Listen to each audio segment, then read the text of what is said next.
Dr. Martinez, there is still, after years and years, controversy about amalgam filling versus only the ceramic filling. Amalgam filling basically being the silver filling, even though that's a misdemeanor. There really is not any silver in it, I think. Anyway. Yeah, there is. There is? Well, all right. So yeah, silver is good. So very expensive. So yeah, silver is going up. Have you seen the price of silver going up?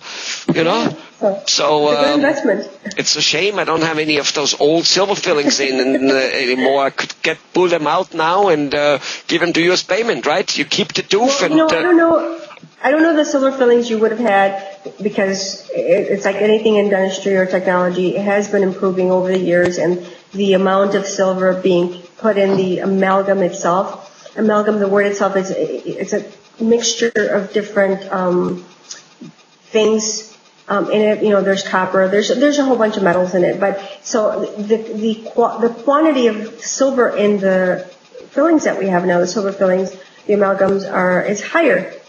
And so I don't know if the fillings you would have had enough silver in there to make it worth my while. Okay. Well, I could have tried it. Well, I wait another couple, 2-3 years, like the expert says it was going to $200-300. Then it would be again. In any case, tell us about the controversial. Some doctors say, most doctors don't put amalgam filling in anymore. Many still do. Some say take them out. Some say leave them in. I won't put new ones in it, but leave them in if they're in it, and if they're not broken. I don't know what that really means. Tell us. The controversy was very many years ago. I think I was actually still in dental school, so it's got to be over 20 years ago. It's still out there. Trust me, it's still out there.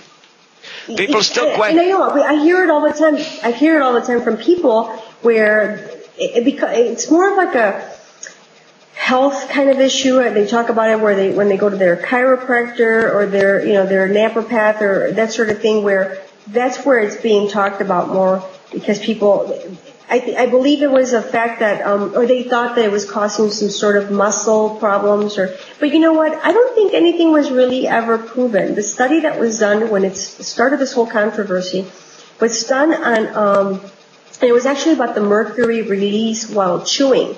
And actually, the study that was done, that it started everything, was done in Canada over 20 years ago, and it was actually done with cows. And if cows don't chew their food just like humans do. They're actually they're flat on flat. Their molars are. So yes, they had a big release of mercury, but it's not the same chewing that you would have a human doing. So it's not a very good study, in my opinion. And I think most of the criticism was. And that study was based on that as well. So I don't know if anything was really proven, but as you said before, it only takes one thing to start the media, to start something so that where people are going to say, you know what, maybe there is some truth to this, or I have all these silver fillings in my mouth, maybe that's why I'm feeling muscle achy, or it's all that mercury, let me get it removed. And it actually, when it really is one too many pizzas at 11 o'clock at night and no exercise for the last 15 years, right? Exactly, possibly. So it's very difficult to say yes, let's do it. And there used to be a time period, and again, when I started my career, where people, dentists would advocate, come to me and get all your fillings removed, and let's put white fillings, and that was kind of their marketing campaign. I think it's illegal to do that because there really hasn't been any scientific approach to saying that silver fillings can cause this problem for dentists to do that. All right. Sorry to interrupt you. So okay, good. So basically, with no doubt, there has been no proof, and I've never heard about that they actually tested this on cows, and I didn't know that they eat flat to flat, and they're saying either, but that's all right. God. So now, in your office, how do you treat it? There's some people who should have a ceramic filling for sure, and other ones it's a matter of opinion and price. Sometimes amalgam or silver filling, as they are called, better actually. Tell us about that now. My opinion on the silver, and it's actually not a ceramic, it's a composite. Okay. It's a resin. So it's a composite resin. The white fillings are. Mainly, I would think that people, the reason that they want a composite resin restoration is because they want the cosmetic look. It's very rare nowadays that people will come in and say, I want a silver filling or a filling. That makes sense. They want the white filling, the one that you can't tell that's there.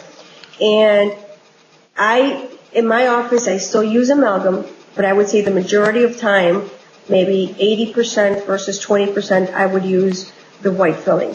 The white fillings I like because they're very conservative.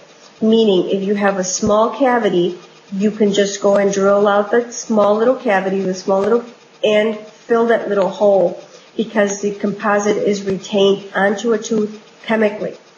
The amalgam is retained onto a tooth physically, so you have to create walls and preparation onto this tooth. So removing a lot more tooth structure that you probably would for a composite filling. So I, for the most part, tend to do white fillings based on that, conserving tooth structure. The one time I will do silver fillings, or maybe I should say one time, but one of the times I do them is when they're very far in the back.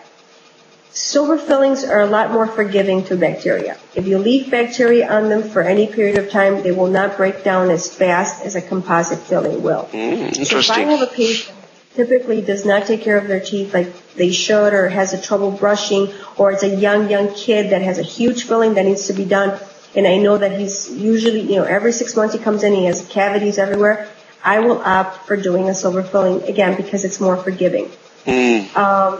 When I see a very tiny little cavity, especially in children, and these permanent molars that we didn't seal for whatever reason, the parent didn't want, or I didn't see them early enough, and they have a cavity, I will do a composite restoration, just because, again, it's small, I don't have to drill out so much of a tooth. Okay. Well, all right. Good. So it's not out of the question. It's not out of the picture. It still has its use. We shouldn't definitely worry so much about it. I guess if there is a worry and it's, bad and the filling is loose and somehow leaking, a regular visit to the dentist would detect that and you would fix it. Correct. Okay. So there's always help for everything. So there's always help for everything. I guess the moral of the story is, like with everything else, go keep your checkups. I mean, we do check up our car probably more regularly than we check up most of our body parts, especially the teeth, right? I mean, we get all crazy when we go over 3,000 miles and or 5, whatever it is these days. But we don't seem to be going so crazy, missing our whole dental checkup. And go. We take our mouth very for granted, that's for sure. That's for sure. Well, all right. Thank you very much, Dr. Martinez, for shedding light on amalgam filling versus white fillings. Thank you very much. Thanks.